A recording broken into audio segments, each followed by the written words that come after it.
नमस्कार, न्यूज़ देख रहे हैं आप। आपके साथ मैं हूं सुधांशु शेखर। दिल्ली विधानसभा चुनाव के लिए चुनाव प्रचार अब थम गया है और चुनाव प्रचार थमने के बाद आप प्रमुख अरविंद केजरीवाल ने भविष्यवाणी करी है। उन्होंने क्या भविष्यवाणी करी है यह मैं आपको विस्तार से बताने वाला हूं। इसके साथ साथ उन्होंने बीजेपी पर कई गंभीर आरोप लगाते हुए वोटिंग से पहले ही ईवीएम पर सवाल खड़े कर दिए हैं। प्लीज़ आप वीडियो में बने रहिए, वीडियो स्किप मत कीजिए। मैं अब बताता हूं कि पूरी विस्तार से अरविंद केजरीवाल ने क्या कुछ कहा है।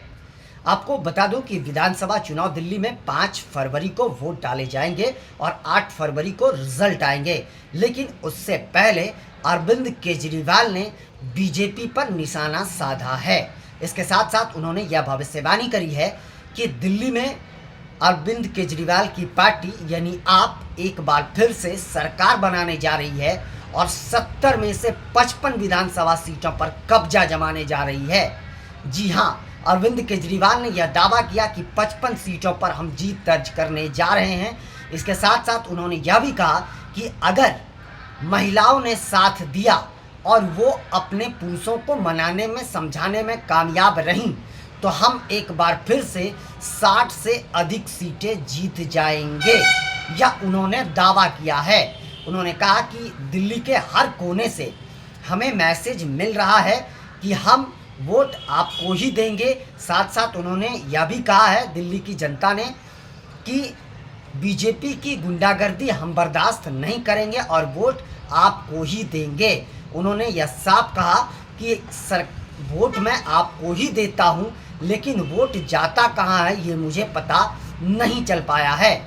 मैं आपको बताते जाऊँ कि अरविंद केजरीवाल ने यह कहा कि बीजेपी का जो सीट इसलिए भी घट रहा है क्योंकि बीजेपी ने गुंडागर्दी करी है। इससे जनता बेहद नाराज है और इसलिए बीजेपी को वोट नहीं हो रहा है। मैं आपको बता दूं कि केजरीवाल ने कहा कि आम आदमी पार्टी एक बार फिर से ऐतिहासिक जीत की ओर अग्रसर है, वहीं बीजेपी एक बार फिर से हार के मुहाने पर बैठी है। अरविंद केजरीवाल ने कहा कि बीजेपी की गुंडागर्दी की वजह से राज्य की जनता बेहद नाराज है और इसलिए बीजेपी को राज्य की जनता वोट नहीं करेगी। उन्होंने महिलाओं से यह अपील करी है कि वो अपने पुरुषों को समझाएं और आम आदमी पार्टी को ही वोट दिलवाएं। तो अरविंद केजरीवाल ने एक बार फिर से यह दावा कर दिया है कि दिल्ली में हम सरकार बनाने जा रहे हैं। उसके साथ साथ मैं आपको बताऊं कि आप प्रमुख ने बीजेपी पर गुंडागर्दी का आरोप तो लगाया ही, लेकिन वोटिंग से पहले एक बार फिर से उन्होंने ईवीएम पर सवाल खड़े कर दिए हैं। उन्होंने कहा कि हमें यह सूत्रों से जानकारी मिली है कि वोटिंग से पहले बीजेपी ईवीएम के साथ गड़बड़ी कर सकती है, खेला कर सकती है। यह हमें सूत्रों के अनुसार जानकारी मिली है। केजरीवाल ने कहा कि जानकारी के अनुसार यही है कि 10% वोटों पर जो है बीजेपी ईवीएम के साथ खिलवाड़ कर सकती है और इसके लिए उन्होंने एक अलग रणनीति बनाई है। उन्होंने बताया कि मैं जो रणनीति बनाया हूँ यही है कि दिल्ली की जनता हमें वो 15% से भी अधिक वोटिंग कर दे, जितना वोट करे उससे ज़्यादा 15% और अधिक वोटिंग कर दे, बीजेपी को वोट ही ना करे, ताकि उस 15% में अगर 10% वोट में वो गड़बड़ी भी कर देती है तो 5% से हम जीत जाएंगे।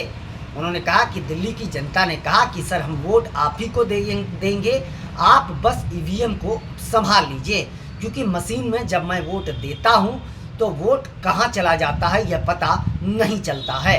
इसके साथ साथ अरविंद केजरीवाल ने यह कहा कि हम ईवीएम में गड़बड़ी के लिए एक अलग से वेबसाइट बनाए हैं। वह वेबसाइट हम जो है वह वोटिंग से पहले शाम में जारी करेंगे दिल्ली के आम जनता के लिए। उनमें हम मुख्य बातें जो है जनता को बताएंगे। उन्होंने कहा कि उसमें जो है पीठासीन अधिकारी का नंबर, नाम होगा। इसके साथ साथ जिस भी पोलिंग बूथ पर गड़बड़ी होगी उसकी जानकारी हमें आसानी से मिल सकती है।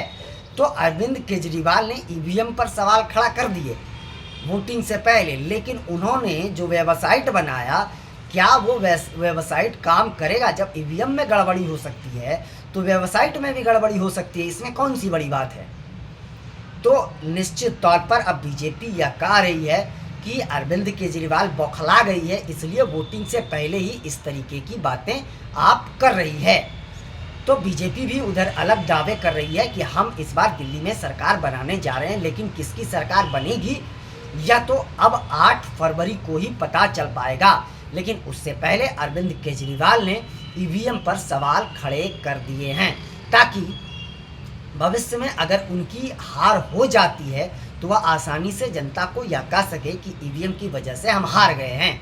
मैं आपको यह बता दूं कि केजरीवाल ने यह भी कहा कि हरियाणा और महाराष्ट्र में जो खेला हुआ उससे हम बहुत कुछ सीख लिए हैं और उसी सीख के वजह से हम इस बार ईवीएम को लेकर बेहद एक्टिव हैं। हमारे कार्यकर्ता बेहद एक्टिव है, हर पोलिंग बूथ पर जो है हमारे कार्यकर्ता बेहद एक्टिव मोड में हैं और अलग से टीम भी बनाई गई है और यह वेबसाइट बहुत अच्छे तरीके से काम करेगी और इसलिए वेबसाइट में जो है वह आम आदमी पार्टी की टीम का नंबर होगा, नाम होगा, जिस पर आसानी से शिकायतें की जा सकती है। यानी उन्होंने ईवीएम पर एक बार फिर से सवाल खड़े कर दिए हैं वोटिंग से पहले। इससे पहले मैं आपको बता दूं कि जब जब विपक्ष चुनाव हारती है, बीजेपी जब जब जीतती है, तो निश्चित तौर पर ईवीएम पर लगातार सवाल खड़े होते रहे हैं।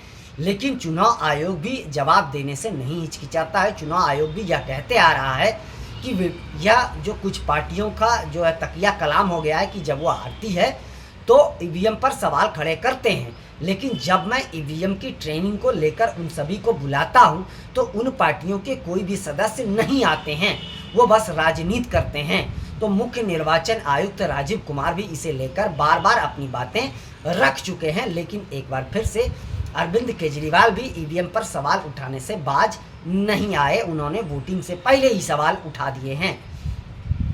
उन्होंने कहा कि दिल्ली की जनता एक बार फिर से आम आदमी पार्टी की सरकार बनाने के लिए उतारू है और एक बार फिर से जो है आम आदमी पार्टी हैट्रिक बनाने जा रही है। मैं आपको बता दूं कि पिछले 2 विधानसभा चुनाव में जो है वह आम आदमी पार्टी के लिए बेहद शानदार रहा है, क्योंकि दोनों विधानसभा चुनाव में आम आदमी पार्टी ने 60 से अधिक सीटों पर कब्जा जमाया है। मैं आपको बता दूं कि साल 2015 में जो विधानसभा चुनाव हुए थे दिल्ली में, उसमें आम आदमी पार्टी ने 67 सीटों पर कब्जा जमाया था, जबकि 2020 के विधानसभा चुनाव में आम आदमी पार्टी की 62 सीट जीत दर्ज करी थी। तो और अगर वोट प्रतिशत की बात करें तो इन दोनों विधानसभा चुनाव में आपका वोट प्रतिशत 52% से अधिक था। तो निश्चित तौर पर बहुत प्रचंड जीत कह सकते हैं आम आदमी पार्टी की हुई थी। लेकिन इस बार का समीकरण दिल्ली का कुछ और ही है। हालांकि जो कयास लगाए जा रहे हैं, जो संभावनाएं जताई जा रही है, उसके अनुसार दिल्ली में एक बार फिर से आम आदमी पार्टी की सरकार बनते हुए नजर आ रही है। लेकिन अरविंद केजरीवाल ने उससे पहले ही ईवीएम पर सवाल खड़े कर दिए हैं। इसके साथ साथ बीजेपी को एक बार फिर से उन्होंने गुंडा शब्द से संबोधित किया है, जो कहीं से भी उनके लिए शोभा नहीं देता है। फिलहाल सभी राजनीतिक दल वोटिंग से पहले ही दिल्ली में चुनाव जीतने की सरकार बनाने के दावे जरूर कर रही है, लेकिन कौन होगा अर्श पर, कौन गिरेगा फर्श पर, यह तो अब 8 तारीख को ही पता चल पाएगा। अरविंद केजरीवाल ने दिल्ली की जनता से घरों से निकलकर वोट देने की अपील भी करी है। फिलहाल के लिए बस इतना ही, मुझे दीजिए इजाज़त। हम अन्य खबरों के साथ आज 3:30 बजे आपके बीच लाइव आएंगे। आप लोग भी उस लाइव में जरूर जुड़िएगा। फिलहाल के लिए बस इतना ही, मुझे दीजिए इजाज़त। आप हमारे चैनल को लाइक, शेयर, सब्सक्राइब करना ना भूलें और आप अपना बहुत ज़्यादा ख्याल रखिए। तब तक के लिए आप सभी का शुक्रिया।